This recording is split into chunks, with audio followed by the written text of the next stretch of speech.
సాయపడడం. మనిషి జీవితంలో ఆహార వ్యవహారాలకు ఎంతో ప్రాధాన్యం ఉంది. ఆహారం మితంగా బలవర్ధకంగా ఉండాలి. వ్యవహారం సూటిగా పరస్పర ప్రయోజనకారంగా ఉండాలి. సాధారణంగా ఈ సూత్రాలను అందరూ ఆచరించరు. జీర్ణశక్తికి మించి భుజిస్తారు. స్వార్థమే పరమార్థంగా వ్యవహరిస్తారు. విచిత్రమేంటంటే వ్యవహార నేర్పరులు భగవంతుడితోనూ స్వార్థ వ్యవహారమే నడిపిస్తారు. పరమాత్మ అన్నింటికీ అతీతుడు, సర్వాధికారి, సర్వసమర్థుడు అన్న సత్యం వారు ఆ కాసేపు గ్రహించలేకపోతారు. ఓ నగరంలో అనేక మంది ప్రముఖులు ఉండేవారు. వారిలో విశ్వనాథుడు మేటిగా పేరు పొందాడు. పట్టిందల్లా బంగారం అన్నట్లు అతడు ఏది చేసినా 10 రెట్లుగా కలిసి వస్తూ ఉండేది.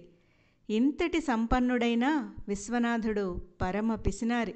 దాన ధర్మాల మాట అటుంచి ఆత్మీయులకు మిత్రులకు ఆపద కాలంలోనైనా సాయపడేవాడు కాదు. పైగా సాయమడుగుతారేమోనని భయపడి వారితోటి అంటీ ముట్టనట్టు ఉండేవాడు. కాశీనాథుడనే వైద్యుడు ఆ నగరంలోనే నివసించేవాడు. ఎలాంటి వ్యాధినైనా తగ్గించగల ఘనుడిగా పేరు పొందాడు. ఆయన తన వైద్యానికి సాధారణ ప్రతిఫలమే తీసుకునేవాడు. ధనికుడైనా బీదవాడైనా అదే పద్ధతిలో వైద్యం చేసేవాడు. తన వైద్యశాలలోనే చికిత్స. ఎవ్వరి ఇంటికి వెళ్ళేవాడు కాదు. ఒక్కసారి విశ్వనాథుడికి తీవ్ర వ్యాధి సంక్రమించి అంతకు మునుపే కాశీనాథుని పేరు విని ఉండడం చేత తన ఇంటికి రమ్మని కబురు పెట్టాడు. కాశీనాథుడు నిరాకరించి అతన్నే తన వైద్యశాలకు రమ్మని జవాబు పంపాడు. దాంతో విశ్వనాథుడి అహం దెబ్బతింది. ఇంటి పురోహితులతో సంప్రదించి శివుడికి విశేష పూజలు చేయించాడు. తన వ్యాధి తగ్గితే 100 కొబ్బరికాయలు కొడతానని కూడా మొక్కుకున్నాడు. కానీ విశ్వనాథుడి వ్యాధి రోజు రోజుకి పెరుగుతూనే ఉంది. పురోహితుడి పూజలు పనిచేయలేదనే అక్కసుతో అతడికి ఇవ్వాల్సిన దక్షిణ కూడా ఇవ్వకుండా ఊరుకున్నాడు. విశ్వనాథుడి ఆంతరంగం తెలియక పురోహితుడు తన కుమార్తె వివాహానికి ధన సహాయం అర్జించాడు. అతడు కోపంతో మండిపడి పూజలు చెయ్యటమే రానివాడికి సాయమేమిటని నిందలు వేసి గెంటివేశాడు. విశ్వనాథుడి పరిస్థితి దీనంగా తయారైంది. భార్య ఒత్తిడితో తప్పనిసరి అయి వైద్యుడి వద్దకు వెళ్ళాడు. కాశీనాథుడు చికిత్స చేయటానికి విశేష ధనం అడిగాడు.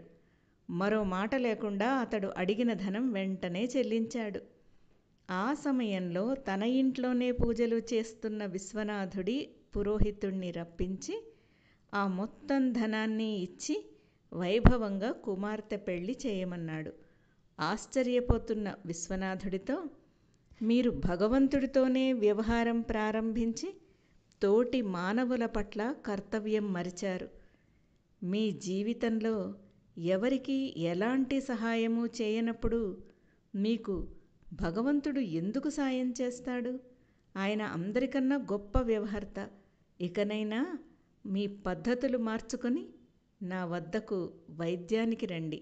నేను మీ ఇంటికి రాలేను. నెల రోజుల్లో మీ వ్యాధి నయం చేస్తాను. ప్రస్తుతానికి ఈ మందులు వాడండి అని చెప్పి పంపించాడు.